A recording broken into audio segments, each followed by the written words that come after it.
there are two fundamental attitudes toward life and its sorrows. Those with the first attitude blame the world. Those with the second ask what they could do differently. It's much easier and much more gratifying to your basest desires to blame someone else for your misery. Life is full of ups and downs, disappointments, failures, obstacles, and stumbling blocks. Trust me when I tell you that you will need to be mentally tough to overcome and conquer some of the hurdles life will throw your way. It's called life. And here's what the key to it, that you have to work on yourself. I read every book I could on how to heal yourself. I listened to every speech. I talked to people. I went to lectures. I mean, everything dealing with healing, I fed my mind. Life is a fight for territory. And once you stop fighting for what you want, what you don't want will automatically take over. You are the only person that can encourage you to get back up. Look in the mirror right now and tell yourself, I will fight through this. I will make it, and I won't give up. Life, you thought you had me down. But this is the moment I change my mind. I won't let anything keep me down. When you want something new and fear pipes up and tells you can't have it, you gotta say, yes, I can. When you want to try something new and fear pipes up and tells you shouldn't do it, you gotta say, yes, I should. When you want to go somewhere new or be with someone new and fear pipes up and says you won't do it, you gotta say, yes, I will. I will never quit, because if you quit, you're done. You may still be alive walking around on this earth. You're done. I will never quit. I will persevere and I will thrive on adversity. My team expects me to be physically harder and mentally stronger than our opponents. I hold myself to that standard. I will be physically harder and mentally stronger than anything that comes against me, my family, my business, my brothers, my sisters, my team. I will be the one that is physically harder and mentally stronger, and I will work to maintain that position. You won't beat me. If knocked down, I will get back up every single time. Every day, it's a selling job on you. It's possible. I can do this. I can make this happen. No matter how bad it is or how bad it gets, I'm going to make it. It's possible.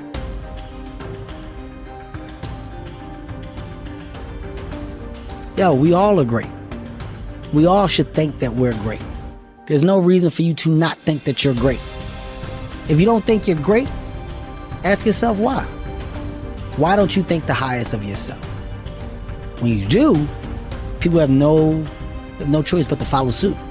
You have no choice but to follow suit. Well, a lot of people, they base it on their past. They base it on the life that they've experienced up until this moment. Makes you better. Yeah, it does make you better. Makes you better, makes you smarter. Yeah. A life You need to with no hear a guy rocks. like you say it. Yeah, man. That's what's interesting about it. That's what's interesting about life. You can hear a guy like you say that, and then it changes your perspective, and then you'll go out and take action that you might not have taken before. I got a 585 on my SAT, Confessions. They give you 400 for putting your name on the paper. It's a true story. I guessed ABACADA. I did abacadabra all the way down. True story. Swear to God. Hand on my mother's grave. ABACADA. All the way down.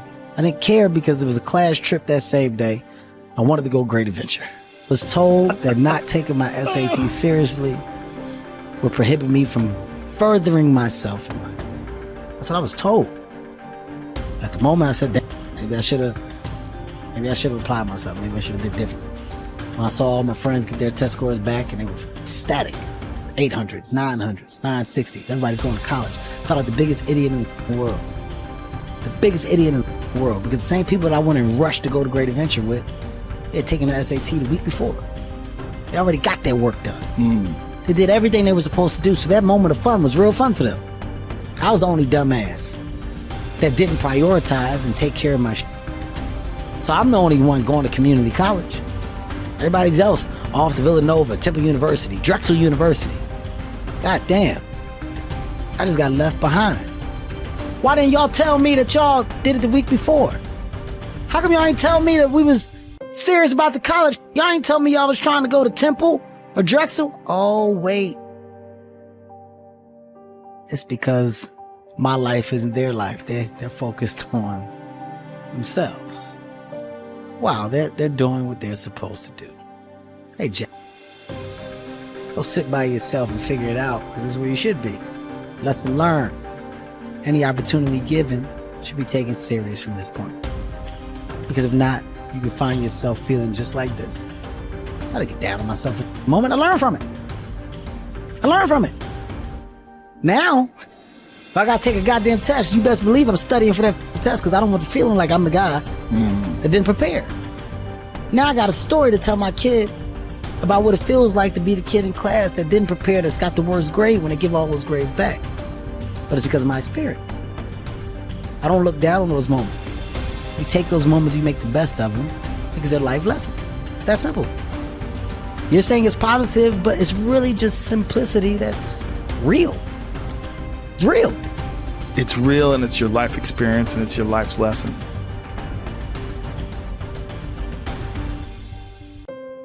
It's unbelievable how little genuine encouragement many people need, and how they had none. No one ever said to them and meant it. It's not okay for you to be a weak loser. It's not okay. And the reason it's not okay is because you could be way more than that.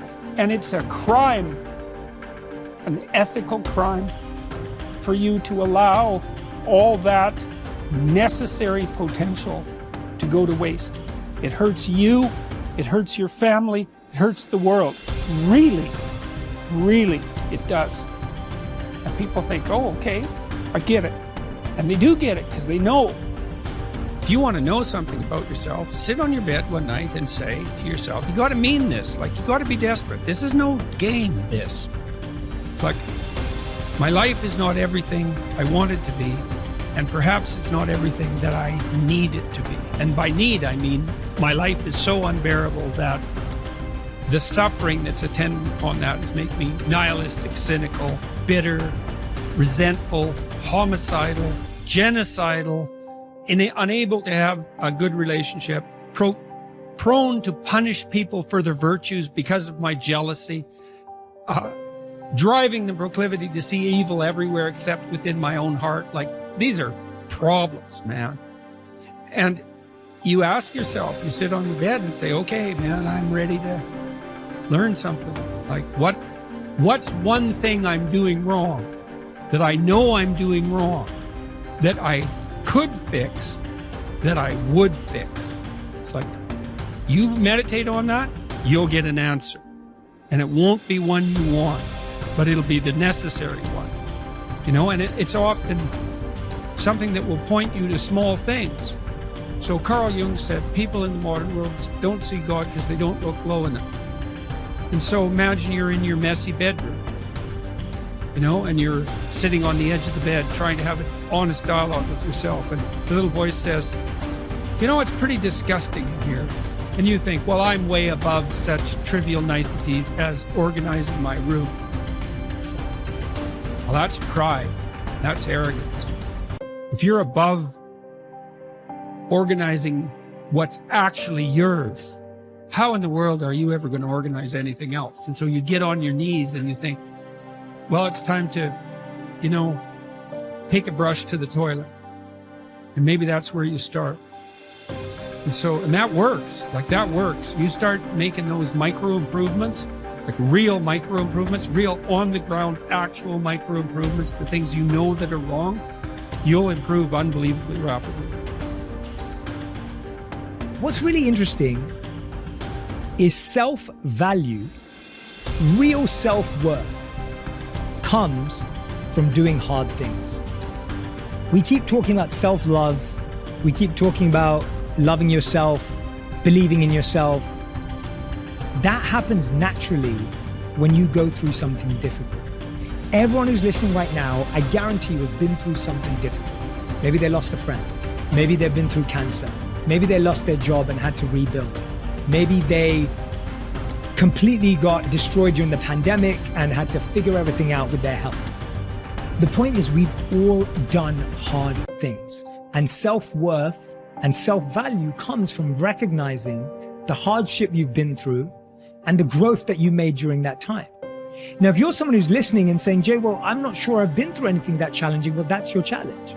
Go and figure out what it is that you want to do that's hard. Is it developing a new skill? Is it getting a qualification? Is it starting that business or dream that you've always wanted to do? What's that difficult thing you're going to do on your own, with your friends, with the support of whoever's around you, but not with the crutch or the handicap of a partner?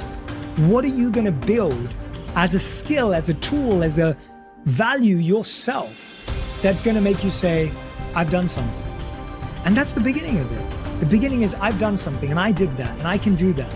And when you do that, yes, there's going to be, you're going to validate the wrong things. You're going to give yourself praise for the wrong things. You're going to go through ego. You're going to do all of that. But there's still a belief of, I can do hard things.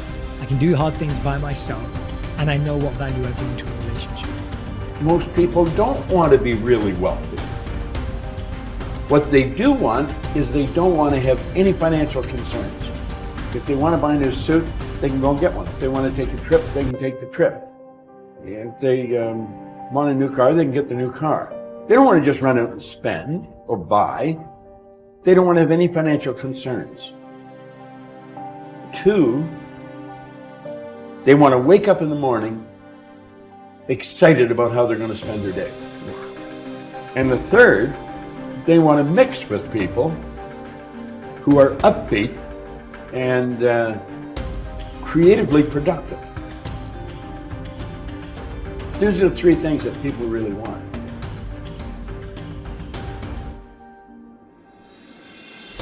Well, a friend of mine spent 18 years studying the biographies of more than 500 men and women who started with nothing and became successful. And he was looking for the common denominator of success, and he found it. He found that every single one of these people throughout their lives absolutely believed that they were going to be a big success. They absolutely believed they were going to be a big success when they grew up, and no matter what happened to them in their adult lives, and they never lost sight of that. Like the 3 wise men following the star, they felt that everything that happened was part of the process. Every setback was a lesson.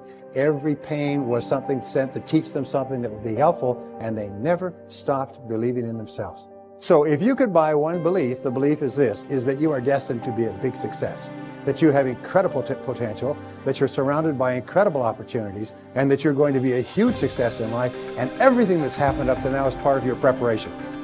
So challenge your self-limiting beliefs. Don't ever say, I can't do that, or I'm not good at that, or something else. No, wait and say, wait, what if that's totally false?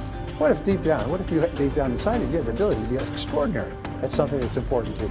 Whether it's skiing or skydiving or mathematics or selling or earning money or running a business. You probably have more ability than you could dream of, but don't sell yourself short. Now in the Bible it says, according to your faith it is done unto you. It's one of the most important principles of the New Testament. In the Old Testament it says, as a man thinketh in his heart, and the heart stands for the subconscious mind, which means a deep belief, so is it, or so is she. William James says, beliefs create the actual fact. Is that if you have the belief, it actually becomes the fact, because you always act in a manner consistent with the belief, and as a result you get the results consistent with your actions. And you can control your beliefs. Is it easy to change your beliefs, especially old negative? No, it's not easy. Is it possible? Absolutely. Is it easy to lose weight? No. Is it possible? Of course it is. If you want to become successful in life, young man, he said, number 1, you got to change your mindset. He said, you don't get in life what you want, you get in life what you are. Number 2, practice OQP, only quality people. You earn within $2,000 to $3,000 of your closest friends. And the 3rd thing he said, develop your communication skills, because once you open your mouth, you tell the world who you are.